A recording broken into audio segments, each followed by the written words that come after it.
Hacia el año 10.000 a.C., la geografía de la Tierra era ya bastante parecida a la de nuestro mundo actual. Es muy probable que hubiese finalmente desaparecido la gran barrera que hasta entonces había separado el gran valle mediterráneo de las aguas del Océano Atlántico en la parte que hoy constituye el Estrecho de Gibraltar, y que el Mediterráneo fuese ya un mar cuyos contornos se pareciesen más o menos a los que hoy presenta.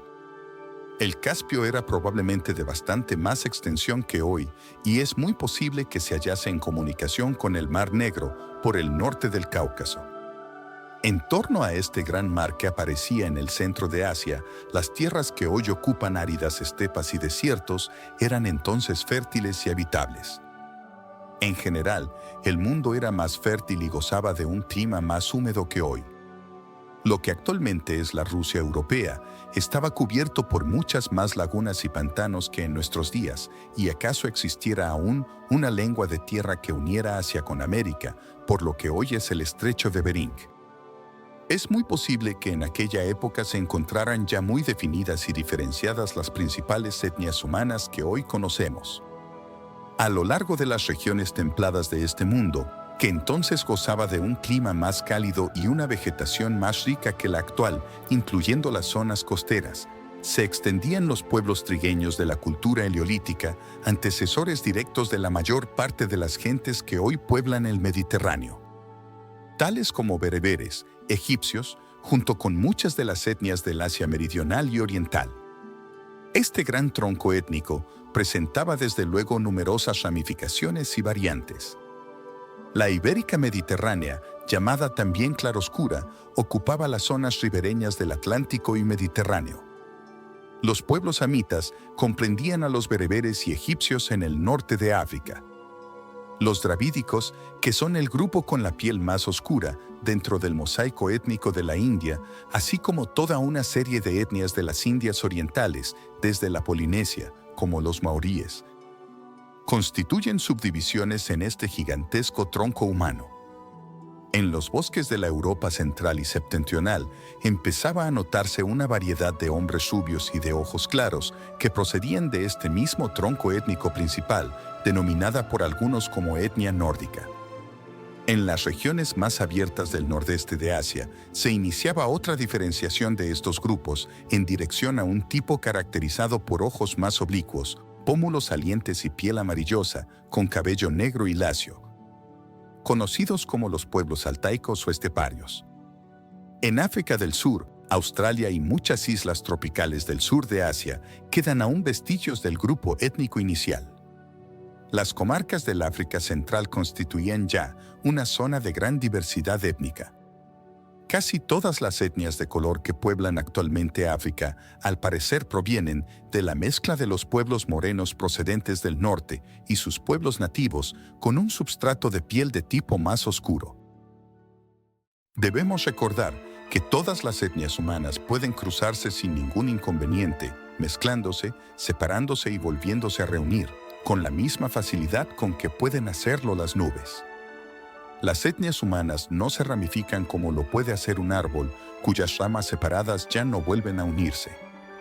Conviene que tengamos esto continuamente presente y que no olvidemos jamás esta continua mezcla.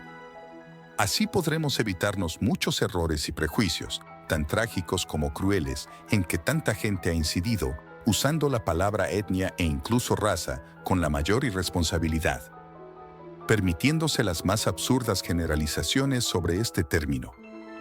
No es difícil encontrar quien hable de una etnia británica o europea, como si algo semejante existiese. La verdad es que la población de casi todos los países europeos está compuesta de una heterogénea mezcla de esos grupos que hemos llamado morenos, claroscuros y esteparios. Fue precisamente en la fase neolítica de la evolución de la humanidad cuando ciertos pueblos de estirpe altaica penetraron por primera vez en América. Por los indicios que poseemos, entraron en aquel continente por el camino del Estrecho de Bering y fueron luego extendiéndose hacia el sur. Allí encontraron el caribú, el reno americano, en la parte norte y grandes rebaños de bisontes al sur. Cuando llegaron a Sudamérica todavía vivían allí el gliptodonte, una especie de armadillo gigantesco, y el megaterio, un monstruo perezoso, torpe y de gigantescas proporciones, tan grande como un elefante. Esta última bestia, que era tan inofensiva como descomunal, fue probablemente exterminada por los invasores.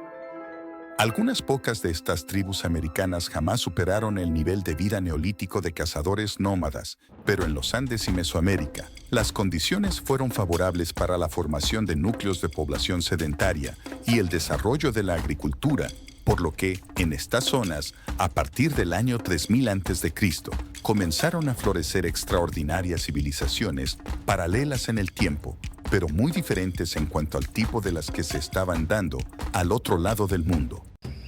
Al igual que en las civilizaciones primitivas del Viejo Mundo, en estas agrupaciones humanas experimentó un considerable desarrollo la costumbre de hacer sacrificios humanos durante la siembra y la recolección. Con la llegada del budismo, cristianismo y otras creencias religiosas, estos rituales primitivos se fueron atenuando poco a poco hasta ser completamente sustituidos en los primeros continentes.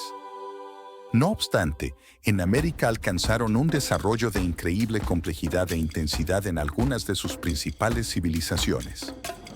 Estos pueblos americanos eran culturas regidas generalmente por sacerdotes. Sus jefes guerreros y sus gobernantes estaban sometidos a una rigurosa reglamentación, en que los augurios desempeñaban un papel tan importante como los preceptos legales. Estos sacerdotes elevaron la ciencia de la astronomía a un alto nivel de desarrollo y precisión. Su conocimiento del año era más perfecto que el que tenían los babilonios, de los cuales nos vamos a ocupar en breve.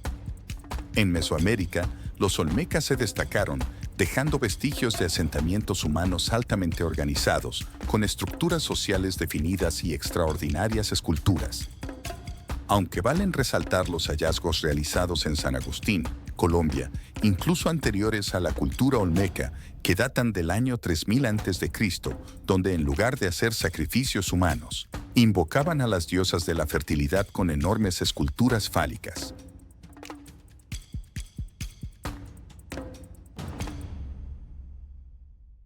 El capítulo anterior se aparta significativamente del texto original en virtud de las pruebas de carbono 14 que empezaron a realizarse a partir del año 1940, permitiéndonos actualizar su contenido, estableciendo con mayor precisión la cronología de los diversos yacimientos arqueológicos en el continente americano. La palabra raza fue también sustituida por etnia, acorde a la conceptualización reciente del término por parte de la comunidad científica internacional.